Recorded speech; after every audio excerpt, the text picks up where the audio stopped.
What is up? Welcome back to another video. It is Monday, so let's get into the news. Bronco.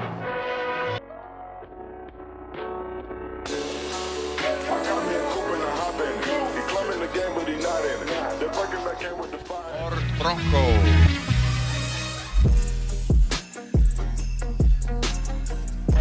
Smooth as silk. Bronco. Built for fun. Bronco.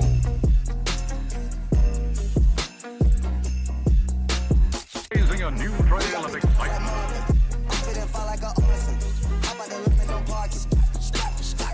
You talking about gas, we up in the forest.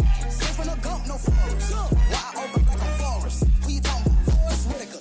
Now, that is the new intro for the news, and a shout out to the members. Remember, if you join the channel, not only do you get access to exclusive content, early access to other videos, but also a special shout out on the news intro. Now, the other thing you get is access to a poll in which you can vote for the end of the month review. If you are a member, make sure to vote on that poll. If you want to vote, join the channel and you can vote. If you want to like the video and subscribe, I appreciate that support as well. So let's get into the news. We'll begin with the kind of basic information here. The TikTok ban has gotten kind of an extension. A few months ago, it was reported that TikTok was going to be illegal unless ByteDance, the original owner of TikTok, would sell it to an American company or something along those lines.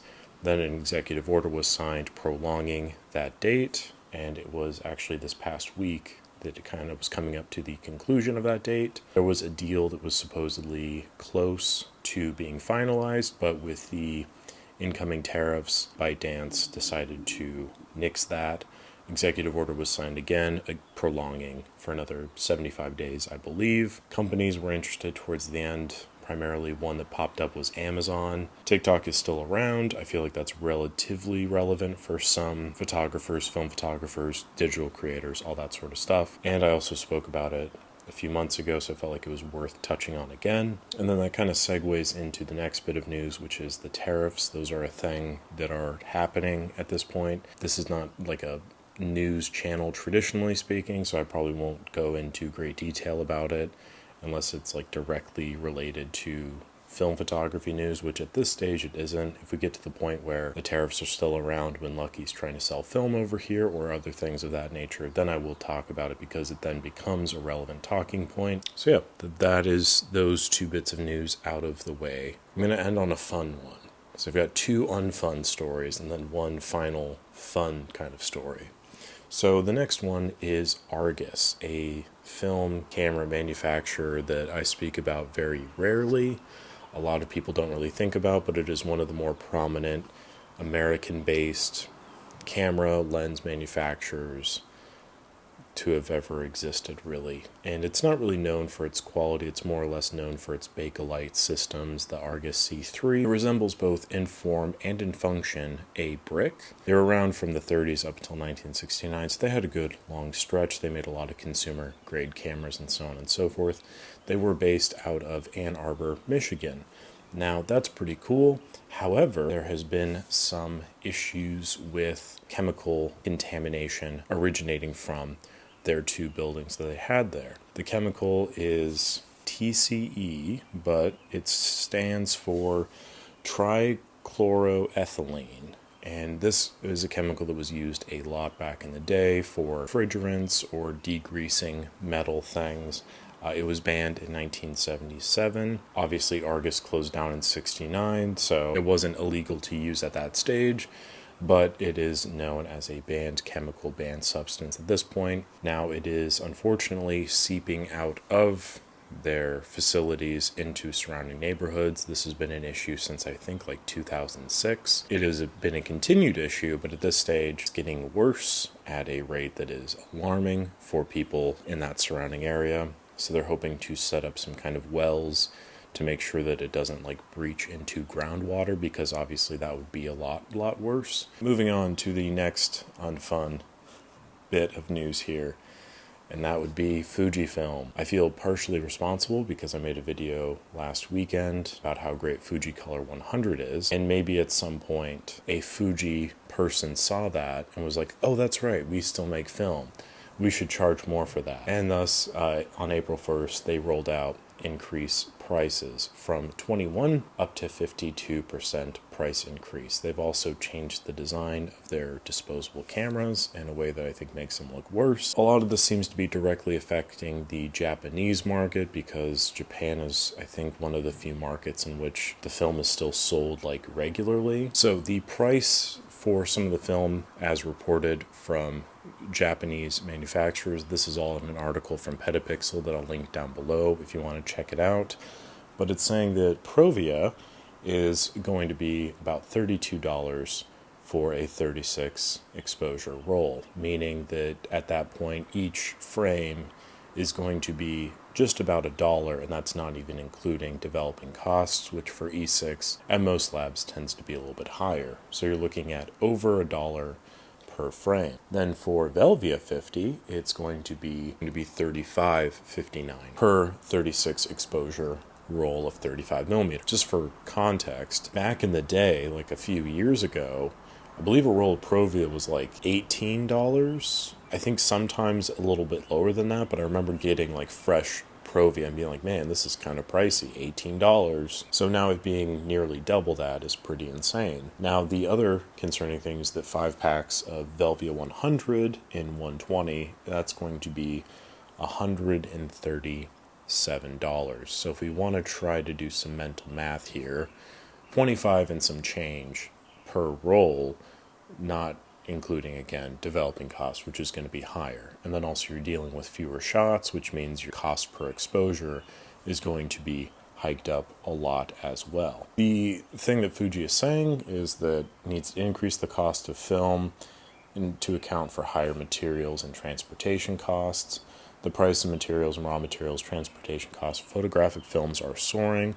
We have been striving to absorb costs by improving production efficiency and reducing cost.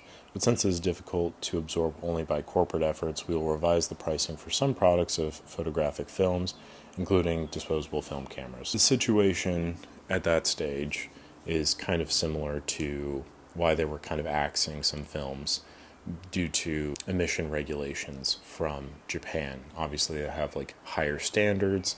We have an old factory from the 60s that's seeping carcinogens out into the neighborhood. They probably don't have that as much, and they're trying to avoid issues in the future. So I applaud them for those efforts. But on the same end of things, it is kind of distressing to see a company that produces really high quality film has a low stock of it, raising the remaining stock that is out there. Not really a good look. I think Fuji has seen so much success in its digital lineup that its reliance on the film photographer is just not as much as it once was. It's not a market that they really feel the need to compete in anymore. Even though I love Fujifilm more than the next guy, I look at this and I just think, I think I have some Provia in the fridge that I'll just shoot if I feel the urge to. And that's like in Japan, so if they ship it over to America, the price is going to go up probably substantially, so we're looking at probably higher 30s, maybe even low 40s, depending on where you buy from, for a roll of film, which is great film. And I would argue that it's maybe still worth it if you haven't had an opportunity to shoot it yet. Worth a shot, but it's also, that's steep. That is steep. Things just do be getting more expensive. I would like to now end all of this kind of doom and gloomy news episode with a positive story. I read this earlier this last week, and I've been so excited to share it with you. Like I'm cheesing up over here. I can't help it. So it's so dumb, but it's so amazing. I think it was like a week ago and some change at this point. Somebody in Scotland found a submersible device that had a camera in it from the 70s that was set up to try to take pictures of the Loch Ness Monster. And what camera did they use for this harrowing journey? Was it Hasselblad, the camera that went to the moon? Was it Nikon, a reliable, dependable camera? Was it Leica, a camera that's been in just about every war zone across the globe for the last century? It was a Kodak Instamatic, I think 174, which is like a plasticky consumer 126 cassette camera. There, all loaded and ready to go. Taking pictures with a Kodak Instamatic camera is easier than witchcraft, and they start at less than $19. Drop in a film. Get yourself a flash cube. Pop it on. Take one. And they found it in mint shape in the submersible device with the flash cube that was set up to take photos. And just something I think is ultimately the most fascinating and hilarious story that I've heard in recent memory. They have pictures of the camera in the submersible device here. I will link it down below as well if you want to read the article for yourself. Just the most Scottish looking man of all time is holding it here. You can see it's a pretty good little rig. And then the Instamatic 174 in all of its pride and glory. What I think is fascinating is this is probably the best conditioned Instamatic 174 on the market today. All the Instamatic cameras really aged very poorly, but you can see that there are some pictures here included from the camera. They got those developed and sent out to a museum.